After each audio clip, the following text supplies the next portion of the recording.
Halo guys, gimana kabarnya? Kembali lagi di channel Jam Makan Siang.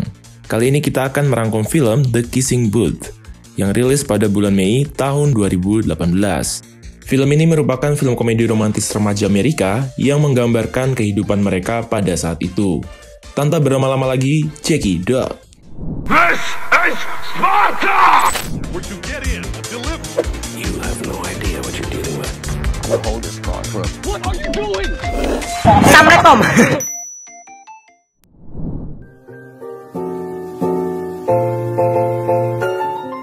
Film ini bercerita tentang persahabatan antara dua anak, yaitu Elle, si anak perempuan yang merupakan karakter utama, dan seorang anak laki-laki yang bernama Lee Flynn. Mereka berdua bersahabat karena ibu mereka juga telah bersahabat sejak kecil. Jadi, ceritanya mereka ini meneruskan persahabatan ibu mereka. Dari kecil, mereka ini selalu barengan. Main juga bareng, pokoknya best friend forever lah. Singkat cerita, ibu Elle terkena sebuah penyakit yang membuat ia meninggalkan Elle lebih cepat. Tentu Elle merasa sangat sedih. Namun, hal ini semakin membuat persahabatan antara Elle dan Lee menjadi sangat akrab. Hal ini karena keluarga Lee sudah menganggap Elle sebagai bagian dari keluarga mereka. Sampai di hari yang cerah, Elle sedang bermain di rumah Lee. Mereka berdua sedang asik berjemur dan berenang di kolam renang. Tiba-tiba muncul seorang cowok tampan yang merupakan kakak dari Lee, yaitu Noah Flynn. Terlihat jelas kalau Elle ini suka dengan paras Noah yang tinggi dan tampan.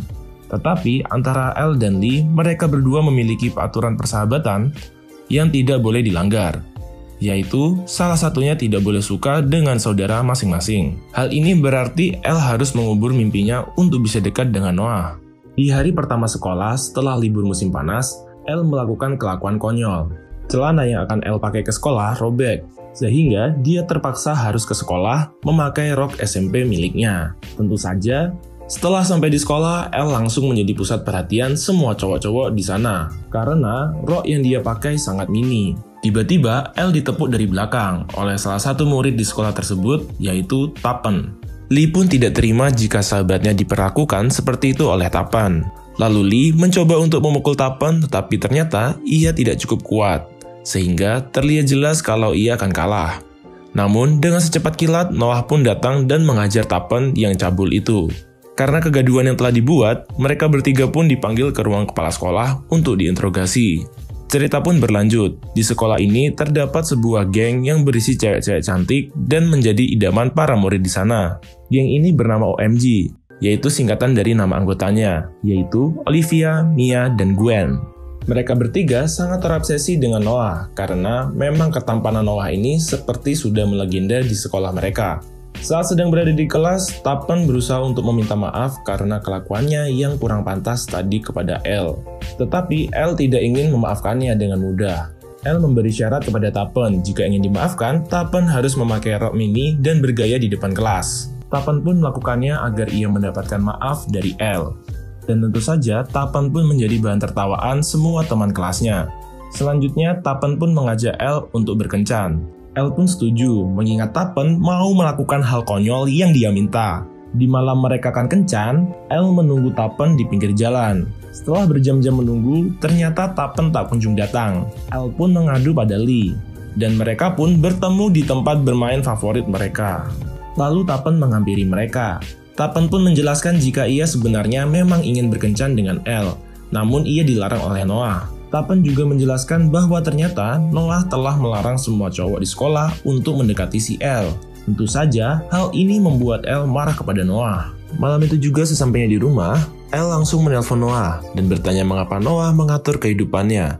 Namun Noah tidak menggubrisnya dan malah tersenyum. Singkat cerita, setiap tahun sekolah mereka selalu mengadakan event tahunan untuk acara amal. Elle dan Lee pun berencana untuk bergabung dalam acara tersebut dengan membuka bilik cium. Pada awalnya, proyek mereka ini kurang diterima. Namun Elle dan Lee mengatakan jika Flynn bersaudara akan menjadi peserta dari bilik cium tersebut.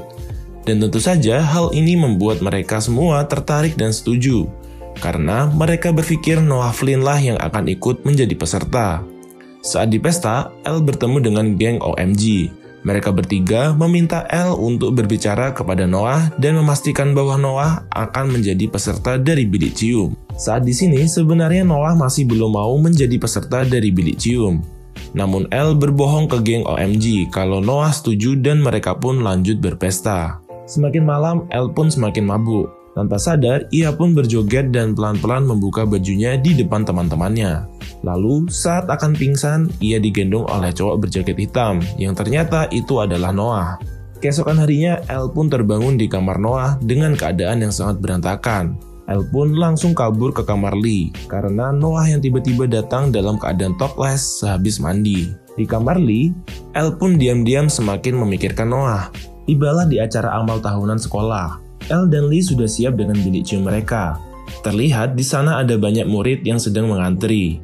Jadi, mereka nanti akan naik ke panggung dan saling berciuman antara cewek dan cowok. Namun, dalam keadaan mata mereka ditutup, sehingga mereka tidak mengerti satu sama lain alias random aja. Sampailah di saat puncak yaitu giliran Flynn bersaudara untuk naik ke atas panggung. Murid yang sedang mengantri pun terkejut karena dari Flynn bersaudara yang datang bukanlah Noah Flynn, melainkan si Lee Flynn. Semua murid pun kecewa dan pergi dari bilik cium meninggalkan Lee di atas panggung. Tiba-tiba datanglah cewek bernama Rachel yang bersedia mencium Lee. Merasa cocok, keduanya pun pergi dari bilik cium tersebut untuk berkeliling meninggalkan Elle sendirian untuk mengurusnya. Tibalah giliran Elle untuk naik ke atas panggung. Ia pun bersiap untuk mencium seorang cowok secara acak. Namun ternyata tiba-tiba Noah muncul dan naik ke atas panggung. Selanjutnya mereka berdua pun berciuman di depan semua murid, dan tanpa sepengetahuan Lee. Selesai acara, Elle pun pulang bersama dengan Noah, karena Lee sudah pulang bersama Rachel. Elle dibonceng pulang oleh Noah menggunakan motor. Di tengah jalan, mereka berdua diterpa hujan deras, sehingga mereka harus mampir di sebuah pondok kecil di sebuah taman. Di saat itu, mereka pun saling jujur, bahwa mereka sudah saling memendam perasaan. Dan tanpa mereka sadari, mereka berdua pun terbawa suasana dan berciuman kembali. Berjalannya waktu, Elle dan Noah menjalani hubungan dan merahasiakan hal tersebut dari Lee. Mereka menikmati waktu dan momen mereka bersama. Cinta mereka terus bersemi dan mereka pun sangat menikmati percikan-percikan api asmara yang tumbuh di antara mereka berdua. Lama-kelamaan, Elle pun mulai merasa tidak enak jika harus terus menyembunyikan hubungannya dengan Noah dari Lee.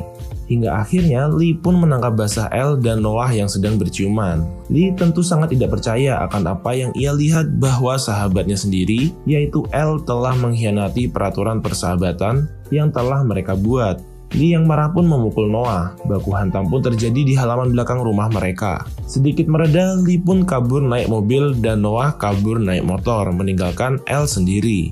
Seperti para cewek pada umumnya, Elle pun merasa bersalah dan mengurung dirinya di kamar. Ibu Noah dan Lee pun datang mengunjungi Elle di rumahnya dan memberikan nasihat kepada Elle untuk terus sekolah dan menjalani hari-hari seperti biasanya, walaupun keadaan sangat berbeda karena Lee menjadi sangat cuek kepada Elle. Lanjut cerita, Noah datang ke rumah Elle dan meminta maaf kepada ayah Elle atas apa yang telah terjadi yang mana disebabkan olehnya. Begitu juga dengan persahabatan Lee dan Elle yang perlahan-lahan mulai membaik. Lee pun menerima jika sahabatnya mempunyai perasaan kepada saudaranya, dan ia tidak bisa mencegah hal tersebut. Ya, inilah arti sahabat. Entah apa yang terjadi, sahabat akan menjadi tetap sahabat. Singkat cerita, sampailah mereka di acara malam perpisahan di sekolah mereka. Secara mengejutkan, Noah menyatakan cintanya kepada Elle di depan Lee dan di depan semua murid. Namun, Elle menolak Noah dan ia malah kabur, pergi meninggalkan Noah, Lee dan semua teman-temannya. Tetapi, Noah pun tidak putus asa. Ia meminta bantuan kepada Lee untuk mendapatkan hati Elle kembali, karena ia memang cinta kepada Elle. Lee yang melihat ketulusan Noah kepada Elle pun bersedia membantu Noah karena ia menginginkan yang terbaik untuk kakaknya dan juga untuk sahabatnya. Lee dan Noah pun bekerja sama tanpa sepengetahuan Elle. Di acara ulang tahun Lee dan Elle, Lee mengajak Elle pergi keluar untuk bersenang-senang. Namun tanpa disadari Elle, ternyata ia sedang keluar bersama Noah yang sedang berpura-pura menjadi Lee. Dan ya begitulah jalan cinta mereka berdua. Akhirnya, mereka pun bisa secara terus terang menjalin hubungan. Mereka pun melanjutkan hubungan mereka hingga akhirnya Noah harus pergi untuk melanjutkan pendidikannya di bangku kuliah. Film pun berakhir. Nah, itu dia rangkuman dari film The Kissing Booth. Film ini mempunyai sequel lanjutan, yang mana akan kita bahas di video selanjutnya. Jadi, jangan lupa dukung terus channel ini dengan like, komen, dan subscribe. See you in the next time, bye-bye.